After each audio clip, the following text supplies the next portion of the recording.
Hello and welcome to my channel. My name is Ursula and in today's video we're going to be talking all about astral projection and specifically what is astral projection. So what astral projection is generally thought to be is an out-of-body state where the soul, spirit or consciousness rises out of the body and has an experience that is not physical. This means that you could perhaps walk around your house, your street, you could float up beyond the treetops, you could fly over your local park, or you could travel to other countries around the world. People who astral project usually report going to other planets, to the moon, to different dimensions, to different times in history or in the future. Honestly, things get crazy in the astral realm.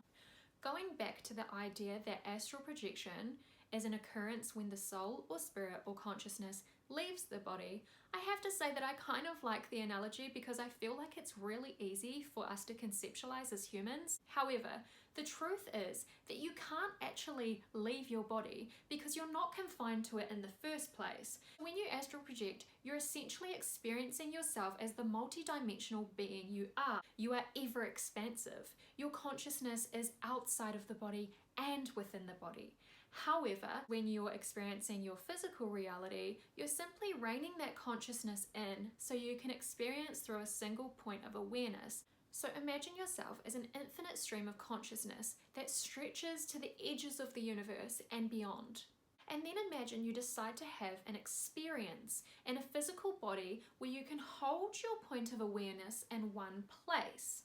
When you come into that physical world, there'll be a set of rules defined by physics perhaps, and you'll play that game and play by those rules in order to have an experience. So you might be asking, if we're not actually leaving our body, how can we experience it as leaving the body? And that's a really good question. In the astral realms, intention and expectation is everything. For most people, when they start astral projecting, they experience it as an out-of-body sensation. They feel like they're floating up, and what comes with that is the thought, oh my goodness, I'm floating above my body. So the moment you think that is the moment that the scene kind of starts to unfold and you do find yourself in your bedroom looking down on your body. After a while, as you start to get more comfortable with the astral realms, your expectations will drop and you'll begin to have different kinds of experiences. For example, you might have the leaving the body sensation, but it might be in a completely different house or a completely different room, or you might look down and it's a completely different body. And then when you lower your expectations even further, it might start to happen where you don't even have that out-of-body sensation. You just kind of click out and suddenly you're on the other side of the world. So keep in mind that you are a multidimensional being and you do have this capability. In fact, you are already switching points of consciousness throughout the day and also at nighttime. Take, for example, daydreaming. When you daydream, you take your physical awareness away from this physical perception and you shift it slightly. You begin to imagine another reality and you almost step into it. You step into things that perhaps happened in the past or possibilities that may happen in the future, and you start to imagine conversations or remember things that have happened. And for that moment in time, you are no longer completely centered on this individual focus. Now, you might still be able to do physical things, maybe go to work or drive, for example, but you won't be fully present in what you're doing. Now, the imagination is interesting because it's a shift of consciousness that has limited sensory information. So, although you can see things in your mind's eye, it's going to be momentary and your other senses are probably not going to be active in that experience. Astral projection is similar in that it's a shift of consciousness, however, the point of awareness is quite different. When you astral project, your 5 senses are actually going to be heightened. So not only can you taste things, but it's never tasted so good in your life.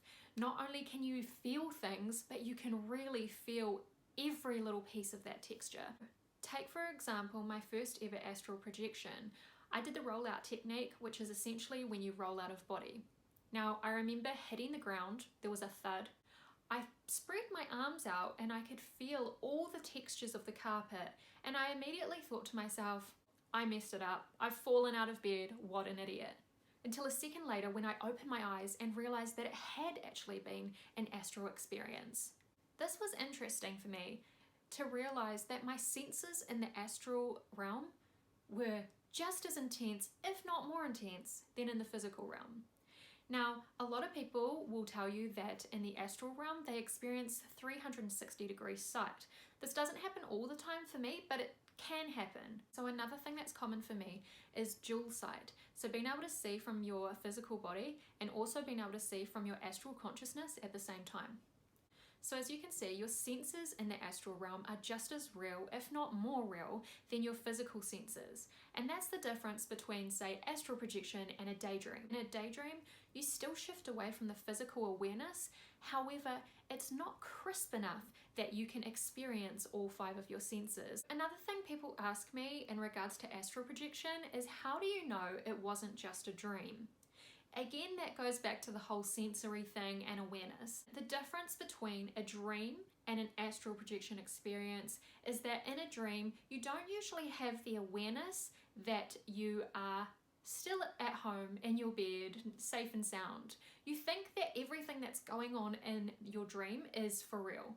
Whereas in an astral projection, you are quite aware that your physical body is still where you left it and you know that you'll be back soon.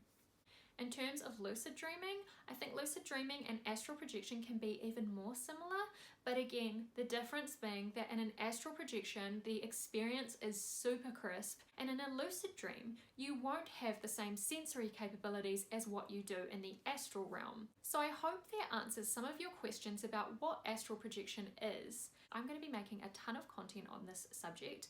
I'm going to be talking about how to astral project and what common barriers that you might come across.